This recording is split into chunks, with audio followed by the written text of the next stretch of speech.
All right. Welcome everybody. Good morning, good evening, good afternoon, and thank you for joining our Neo4j live today at end of January. So we are already close to finishing first month of 2025. So it's progressing as always. So I'm very happy to have you here joining us today, and I'm super happy to have Irina Adamchic today joining me to talk about entity architecture for efficient RAG on graphs.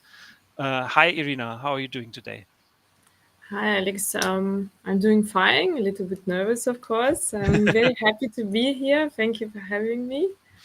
I'm very happy Yeah, to no need to be show you what I brought today. yeah, no need to be nervous for sure. We are friendly bunch of people. As always, if you are watching this live and you want to reach out to us via chat, please do so. For any questions, any comments, any feedback, it'll always be interesting to hear what you think of today's episode, of the episodes in general. If you have any questions for me or for Irina, hopefully more for Irina, then also please type it in the chat and generally let us know what you think. So, Irina, before we dive into the topic, which you wrote a little series of articles, blog posts about it end of last year, I just wanted to give you the chance to let everybody know who you are, what you do, give people a little background information on Irina and your walk what you do currently, what you're excited about, and why graph. Yes. Thanks again for invitation. My name is Irina. I'm from Accenture, ASG Center of Advanced AI. Originally, I'm from Estonia, but now I live in Germany many years. I came here to do my PhD in physics in 2010. And as I was already with it, I started working as a process engineer in a very different industry. I was working in semiconductor nanotechnology field almost 5 years. And after this time, I discovered for myself data science and machine learning, and I understood that this is something what I want to proceed with and work on. And since then, I work for consultancy in Accenture. I'm a bit over 3 years now. I'm employed as a full stack LLM developer, basically a GenAI engineer, and all the projects I'm doing, they are somehow connected with GenAI, starting from development of small POCs like GenAI solutions up to development of strategies, how to implement GenAI at the enterprise scale. So I do quite a lot of different stuff.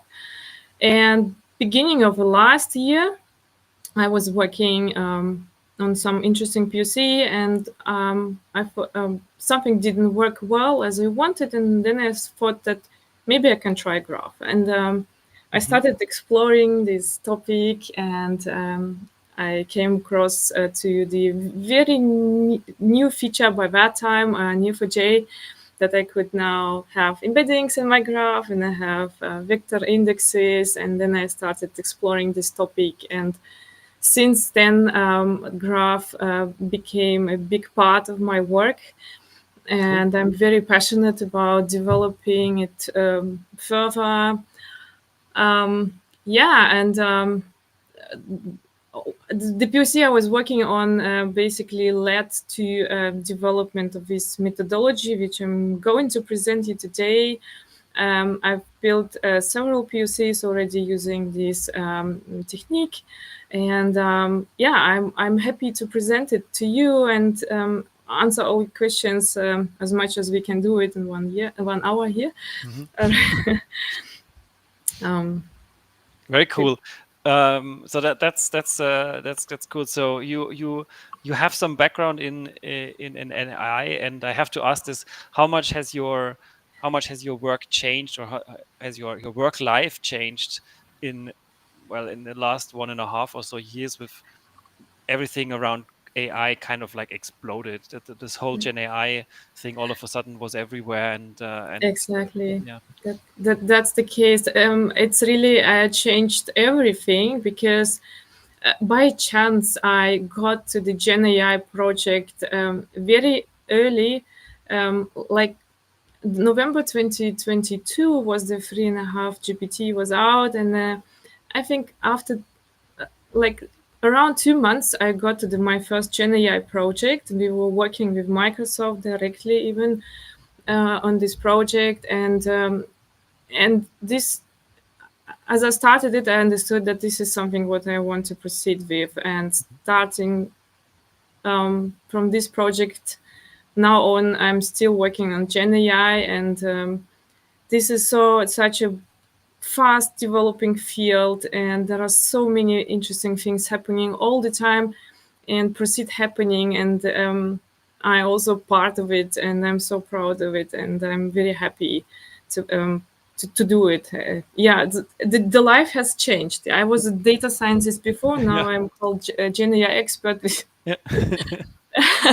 So yeah, interesting stuff happening. Definitely, and it's great that you had the possibility to make the change. That this is now more exciting, more fun for you to proceed. So that's really great to see that there's that, and that makes it, for you, more relevant, more, more exciting to pursue that. And then you said you something didn't quite work, and then you discovered graph. I guess we come to that. So did was that some kind of natural, kind of almost like a natural segue, where you said, okay, something is not working, I need to research some things, and then graph popped up? Or did you think, okay, maybe a graph solution could be helpful here? Or have you looked around at the, you know Gen AI, GraphRAG, this kind of stuff that was happening towards, I think, early last year, middle of last year, I guess it came up. Did you follow that and then thought, okay, yeah, actually, yeah, this is something I need to look at? Yes, yes, exactly. That was exactly the case. As I said, I started working, I think it was February or March last year, on a project where I have been given a task to develop a solution which would generate change management plans using GenAI. It was an internal project, and I have been given quite a lot of very different documentation on it. Quite a lot of different formats, PowerPoint slides, PDFs, I don't know, everything, web pages, whatever. And I started working on it. I started with a classical RAG.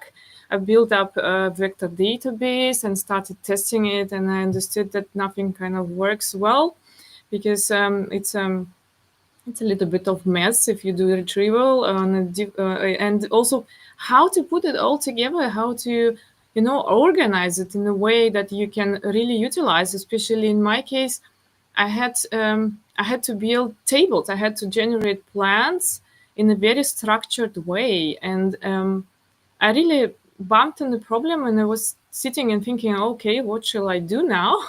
It Yeah. doesn't work. The only classical solution didn't work out for me for this use case. And then I started looking.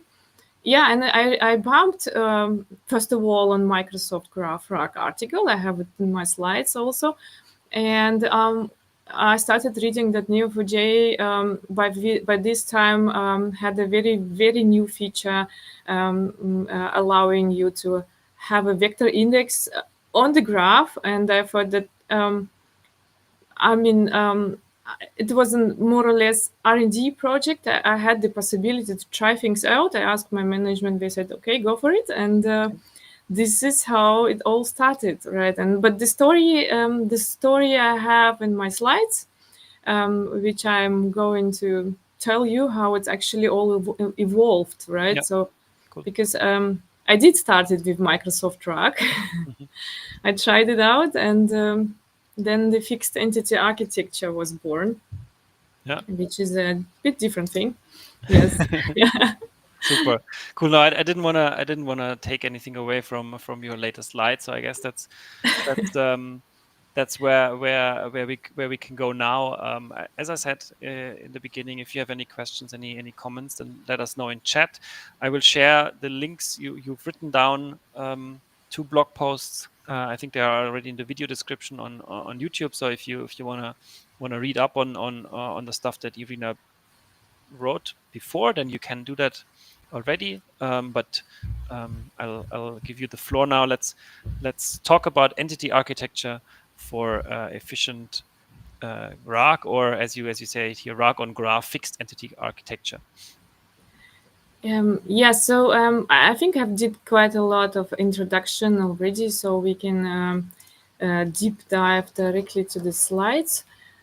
For the reason of data privacy, I cannot show you directly what I was working on. So this is something very, very simple, just to explain the concept, how I did it. I took the very famous sentence to explain the graph, which you will find everywhere on the internet. The sentence is about Albert Einstein, and it sounds like Albert Einstein developed theory of relativity, which has revolutionized theoretical physics and astronomy, right? Mhm. So, and if you take this sentence, you can easily build this graph, which you see on the screen, which has 4 nodes and 3 edges. So I think I don't need to describe more than that. And as I already mentioned, April 2024, there is a very famous article Yes. from coming from the Microsoft research group. It's from local to global, a GraphRAG approach to query focused summarization. And Thomas Bratanic has written a very nice review article on it on Medium, and you can read it. And if you didn't read this article, I very much recommend.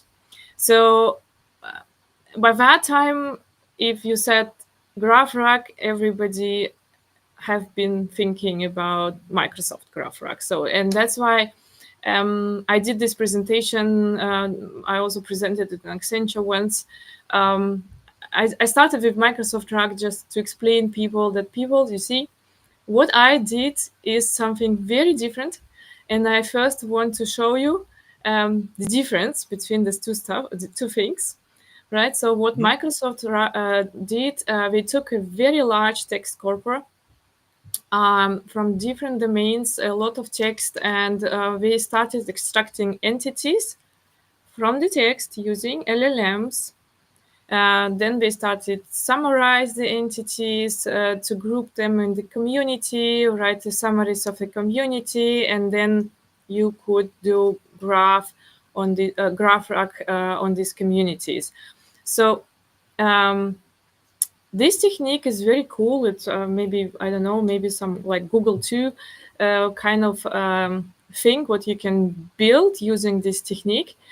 But this technique has quite a lot of disadvantages in a sense, like if you work for the big industry, this is very good for research.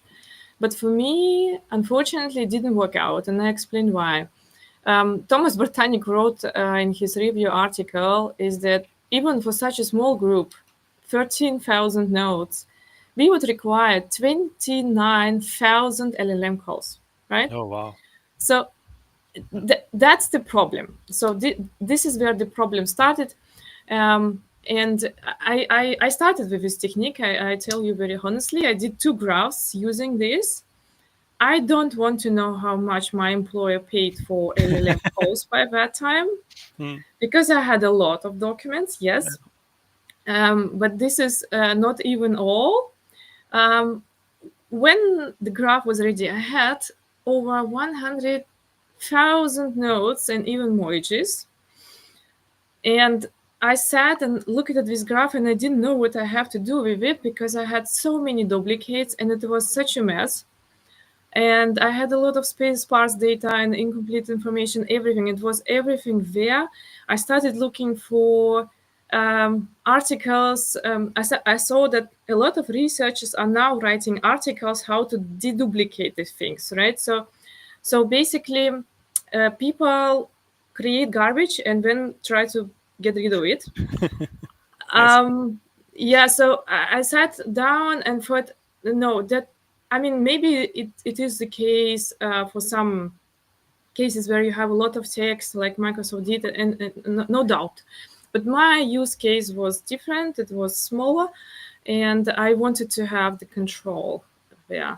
So I sat down and thought, okay, how can I do it so that I, by design, do not have any garbage, right, in my graph? So by design. So that was my idea, and this is how I started thinking. I have too many duplicates in my graph. Like it was so messy. I could not. I didn't know where to start. Right. So it was too expensive. It was definitely too expensive. I was thinking, like, if I now come to my client and say, "Oh, dear client, I will, implement the state of the art technology for you, and you will be very happy, but you will need to pay like thousands of hundreds of euros just for creation of a database," and they would say, "Are you nuts? So that won't work." So it was too expensive, it was too complex, too cluttered, it was real mess. Yeah, and I really wanted to have control over my graph, and I wanted to have a cost-effective solution, because in consultancy, if you want to sell something, you really need to be cost effective. You need to be effective in all means, right? So this is how the fixed entity architecture was born. Yeah, so it was a change management domain.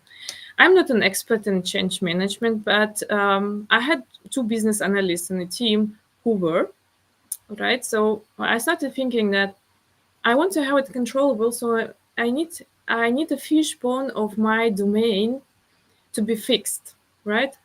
And how can I do it? I, I mean, that's the funny thing. This is the philosophy behind it.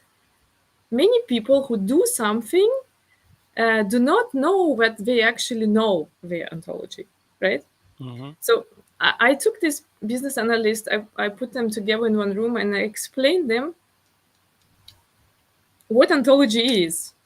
And I think I tried to explain a little bit on a very simple example. I said, look, I'm a person, I build solutions. These solutions, we use LLM, and the solutions bring money to my company, which hires me, and I work for it, right? Mm-hmm. And I also like to drink coffee, and the coffee grows on plants, right? Yep. Yeah. But the thing is that to build a solution, I don't need coffee plants, right? That's clear. Yeah. But if we are like honest to ourselves, but I don't also need coffee. So basically, yeah, Yeah. basically this is the fishbone of my micro world, of my domain, right? And I do know it. Just sit and think, and you do know, you can come up with it. It's absolutely easy, Yeah. right? So Yeah. Oftentimes, ontology as a word sounds very yeah, grand and very complicated, and it yes, can be, exactly. but it can also be, if you break it down to start somewhere and start simple and have a starting point that is, don't be afraid of making it too easy. That's fine.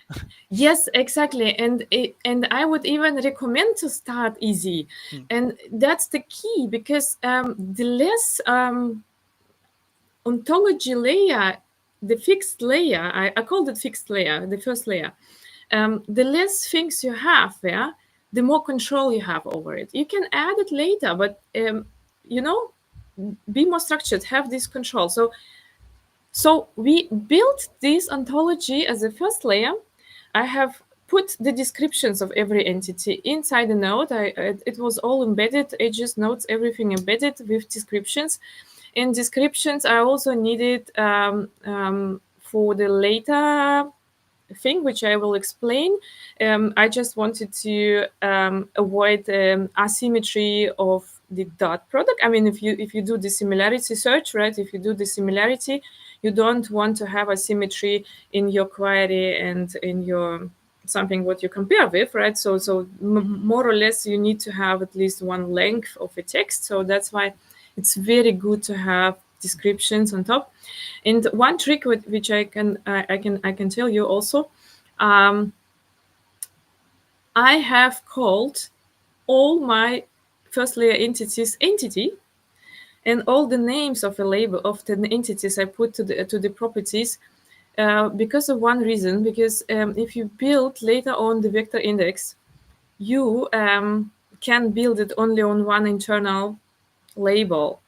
It means that if I want to search over the whole layer, I need all nodes be called like entity or whatever, but one name, right? Mhm. So that was the trick. So the first layer was ready, I started putting the second layer, and the second layer was actually my documentation. What I did the standard chunking, embedding, all the standard stuff what I would do for every vector database, right? And now I needed to connect these two layers. And how I did it, I just wrote a Cypher query which said, take all my entities, all the descriptions, on all embeddings, I had already a vector on it, and match to all these chunks. And if you have a threshold of similarity higher than some number, Mhm. connect, and that's Ah, it. okay. Yeah. And this is how the two layers were just glued to each other. And the very nice thing is that you can disconnect them at any time. And if you add the documents, you can again chunk do the same stuff and connect using one side of a query. So it's so scalable. Mhm. It's absolutely unbelievably scalable and easy to do, right? So so So this you is every how every time you add a new document, you would run a new similarity search and say, okay, this is the new value, and then you realize, okay, yeah, add relationships here, or yes. maybe, yeah, okay. Yeah, so you basically what you do, you have your first layer, which is your ontology, which you define yourself. You have full control on it, and what you do is you just start adding documents as a second layer just by cosine similarity, a dot product, a simple mathematical formula which you can just include in your Cypher code, and that's it. You don't need much more. And remember, we didn't use any LLM call yet. We have a graph ready. Hmm, true. So it's Yeah. absolutely for free in this sense, right? So we have a graph in place. Later on, I actually, so the first POC I did with two layers, and my first article shows these two layers. But later on, I also added the third layer, which I mean, my idea was already that I want to be LLM free as much as possible. Of course, you can do it using LLM, but what I took Spacey, which is an open source NLP library. And what I did is just I extracted entities from the chunks. And then I had my fixed entity layer, which is my ontology, which was created by the domain knowledge people. And then I had my documents layer, as I already discussed. These are my chunks connected to this layer by this cosine similarity. And I also had the spaces layer, spaces entity layer, extracted from the chunks, right?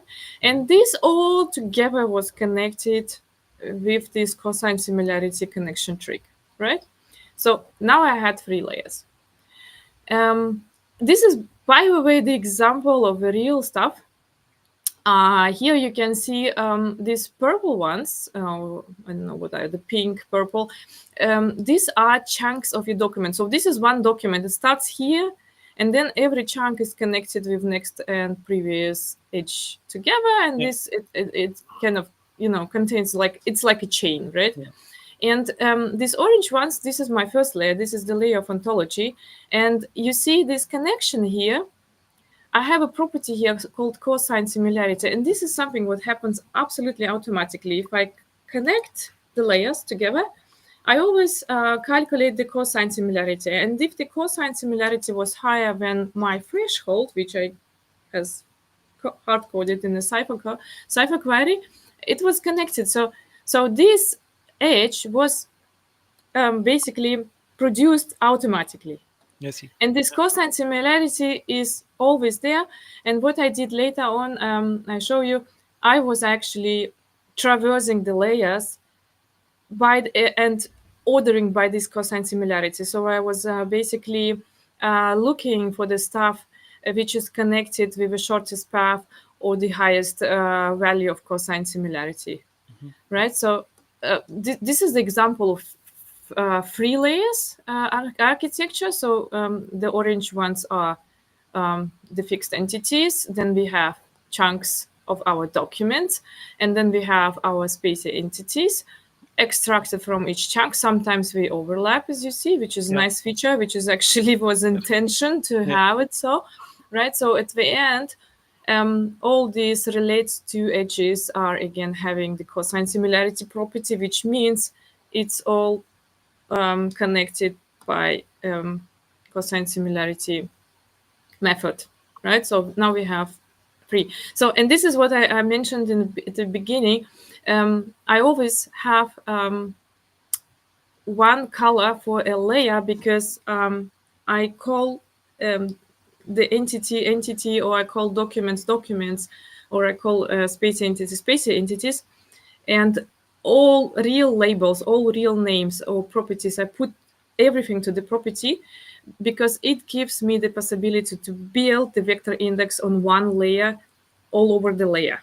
So if I will search for, Oh, okay. I will search, I have an index applied to the layer, right? And this Yeah. is a very important point which you have to think about. So as I did it all, I realized that I'm so happy because I could do hybrid plus search on it. So I could combine a lot of different things. I could combine vector index search. I could combine full text search. I was writing, I called it smart search queries. So I was not only using vector index. I was also doing dot product just on the query directly and traversing through the layers. And I would say so.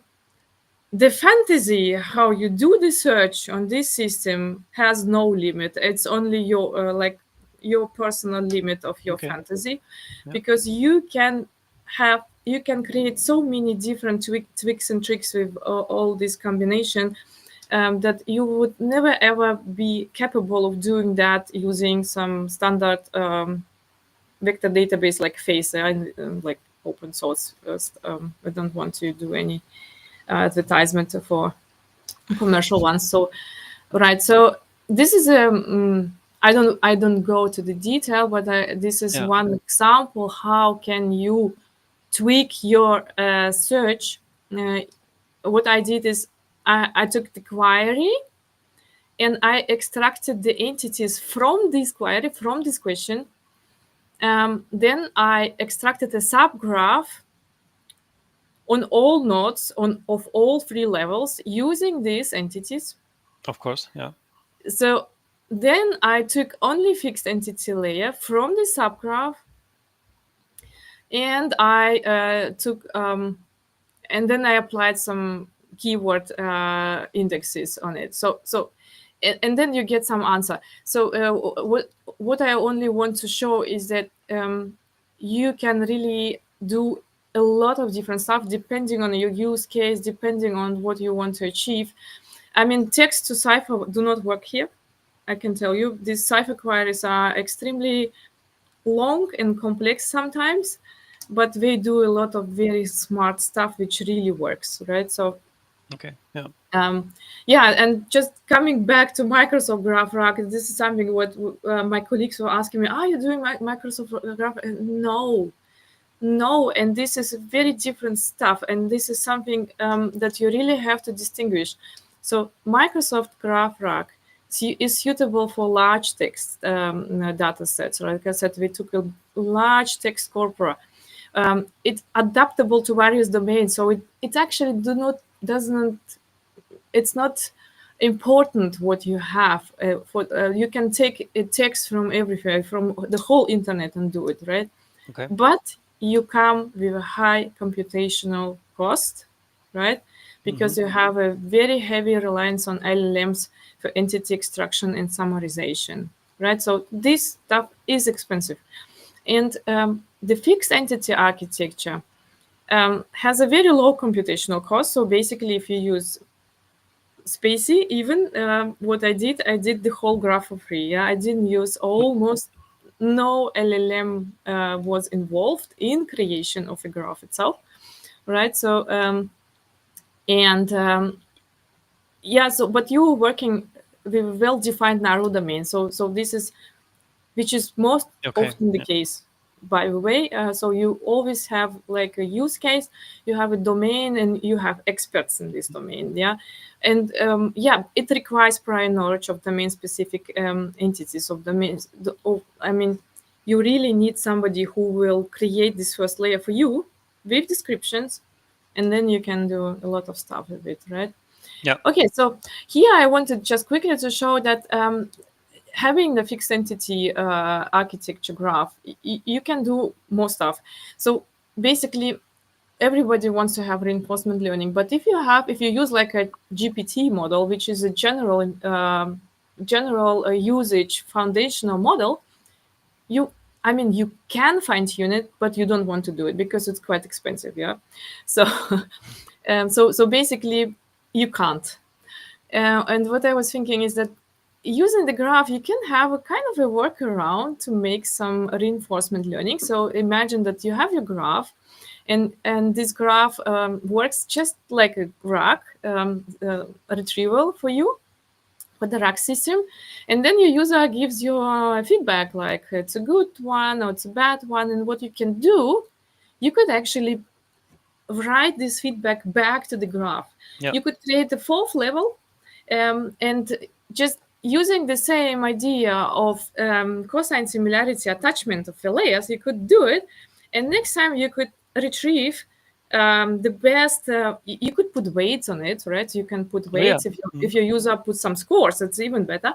So what you could do is basically you could retrieve also the most similar ones traversing from this feedback layer. So you really, as I said, your fantasy is only the limit. If you have this graph, you can do quite a lot of stuff. All right, and this is the That's cool. Yeah. last POC what I've built for one of our clients. I was actually quite inspired by the Connected Data London last year in December. Quite a lot of discussions were about semantic layer, and I started exploring this topic. So the thing is that if you come to the client, most of the time the client has a lot of data. And if you say that, okay, client, now we take all your data and put it to the graph, you say, oh no, it's too expensive, it's too big. It's like you need people who can do it. No way, right? So what you can do, again, work around. I like workarounds. So you can put a semantic layer on top of whatever data the client already have, right? So the semantic layer is basically graph, and what I did is I built this graph again using the fixed entity architecture. Hmm. So I had a data which was very much numeric. There was no text whatsoever. The text was only the names of the columns and the tables, right? So everything what I had.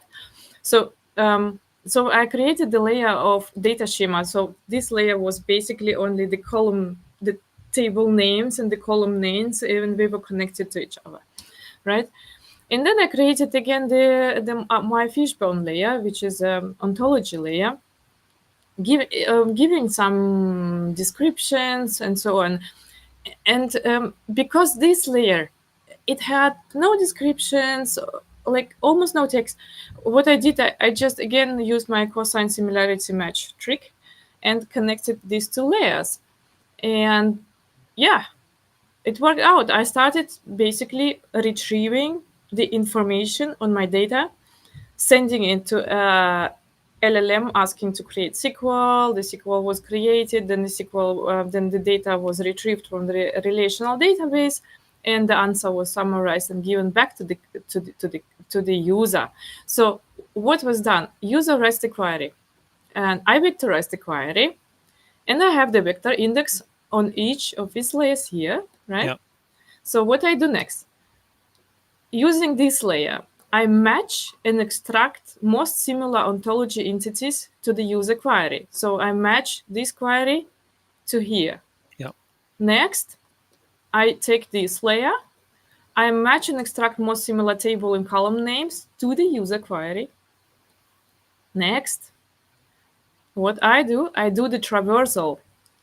I say, find the shortest path with 2 or 3 hops from one layer to another and extract me the connections and build me this path. And this is already a real semantic reasoning. So people who do RDF can tell me that there is no semantic reasoning in property graph. I don't. I disagree. I do it. So so I extract the shortest paths with 2 to 3 hops Mm. from the ontology layer down to the schema layer, and I do the same from top to the bottom, from bottom to the top, right? And what I do next, I do the union. This is just in Cypher query. I do the union, and I extract it all, and I give it to LLM, and it works very cool, actually. Yeah. Great. Yeah, so this is the latest discovery. So now I come to the end of my presentation. Very quickly summarized fixed entity approach. It has 2 or 3 layer knowledge graph, which allows you to avoid duplication of the entities by design. You have documents and named entities are added and connected using cosine similarity. You would have a possibility of kind of reinforcement learning using the graph, right? So which you would not be able to do with GPT models or any kind of general usage models which do not belong to you, right? No. Yeah. You can build a very flexible hybrid search doing quite a lot of stuff. As I said, your fantasy is your limit, and you can connect different knowledge domains as well. If you build these fixed entity graphs, you can connect them together and traverse again. So this approach worked well for me because for the client, I was able to create something without hundreds of thousand LLM calls, so almost for free, let's say. So the graph is ready very quickly. It's very scalable. You can add as much documents as you wish, and you can build your search queries also as you wish. And this is a real cool stuff. And I still in the process of development this approach further. And thank you for your attention. And let's stay connected. Let's stay in touch. Cool. Thank you very much, Irina. That was very exciting, very interesting. I have a couple of questions. So obviously, if anybody else has any questions, please use the chat function to write your questions. Famida asks on LinkedIn, if I want to have some specific entities in hand and a knowledge graph in hand, if I want to extract information relevant to the extracted entities from the knowledge graph, what should be the best way? So she says, should we perform semantic search only or hybrid search? Or what would you recommend on Yeah, doing? I would recommend. I mean, my experience say that if you have embeddings, build a vector index. It works better than the keyword search. It works definitely better. But what I always did, I always connected them. I always had a union of these two worlds. Um, and it's quite easy to figure out if it works or not for your use case, basically. But try both. Yeah, I would say. But start with vector search. It's really good. It works very well. But Cool. what I was also doing, sometimes I was just coding the dot product inside the query and doing the dot product on the user query first, extracting the subgraph, and then applying the indexes. That's also like a smart search way how you can do it. But you need to experiment for sure. Yeah, good. Good feedback. Thank you for that. And the other question here is from Amod, and they ask if the slides would be available somehow somewhere. Can we share them with the audience later on? Um, I need to come back to you with the answer. Yeah. Not sure if I may. No, no problem. If not, Yeah, the summary, as I said initially, is also in the article you wrote on Medium. So correct. there's lots in there as well. That is also good. That's true. That's true. Check the article. At least the most important stuff. These infographics of the three layers I do have. Yeah. Yeah, cool. It's in the video description on YouTube. I think it also is on LinkedIn in the video description. And I put it just in chat one more time. If you, like I said, any other question, feel free to type away. If not, I think, do we have a demo now, Irina? Yes. Yeah. So it's not so exciting maybe to see the ready product because you don't see what's happening behind. But yeah, this is the very first thing what I did with this technology. So it was, as I said already, it was a change management project. Mhm. So what the task was to create a change management plan. Um, I had like guidelines how to create the plan, and there are a lot of different things, different modules and different activities belonging to the modules. So quite a lot of stuff. And what the graph is doing behind, it's filtering, it traversing the right modules, right activities, looks at the user query, finds the most matching one, uses the filtering of a similarity property on the edge, what I showed you. But this all you will not see here. But this is how this thing works. So what I do here is I select a type of a program, I select duration, budget. This is all just a sandbox UI. It was created by me just to show the concept. Yeah. So you see that this is a fully generated graph. Here at the right hand side, it's a reference of a documents which were extracted from the graph. Okay. And yeah, so you can basically write some iteration of the graph what you want to change, and then you can iterate on it. And then this is something what I just showed how the iteration was done.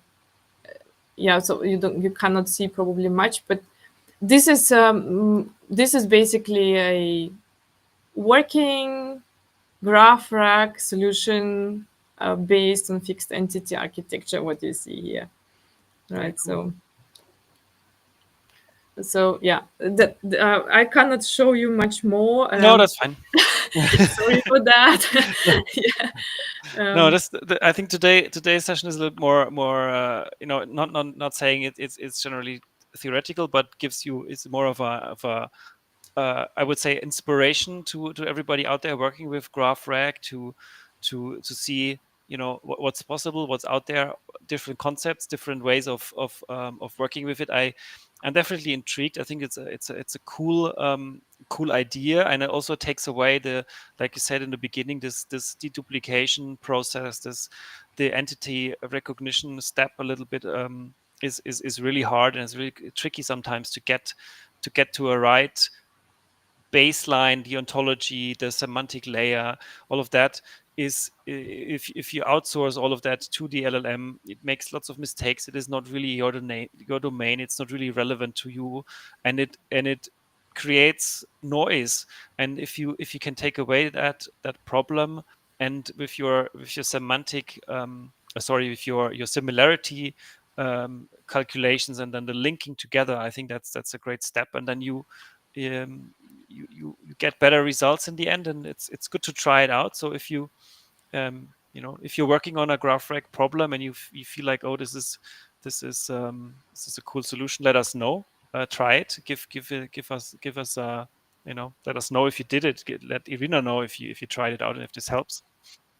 Yeah, Absolutely, I'm very interested. And yes, yes, please write me in LinkedIn and share your results. And I'm really very interested to see how it works for hmm different use cases as well, right? So as I said, let's stay connected. You will find me on LinkedIn, and I'm very happy to hear what was done and maybe also the new ideas because we evolve all the time, like with the semantic layer now. So you have this concept, and you can take it and go and do something else with it. So absolutely. I'm Yeah, really that's happy to funny, know right? You started with two how it layers, then you evolves. added a third layer with spacey. Now you almost added a Yeah, fourth layer with exactly. this feedback loop. Who knows? At some point we might have Yes, you could. five, Yes, six, seven sure. layers, but it's all connected, and that's the beauty of the graph as well.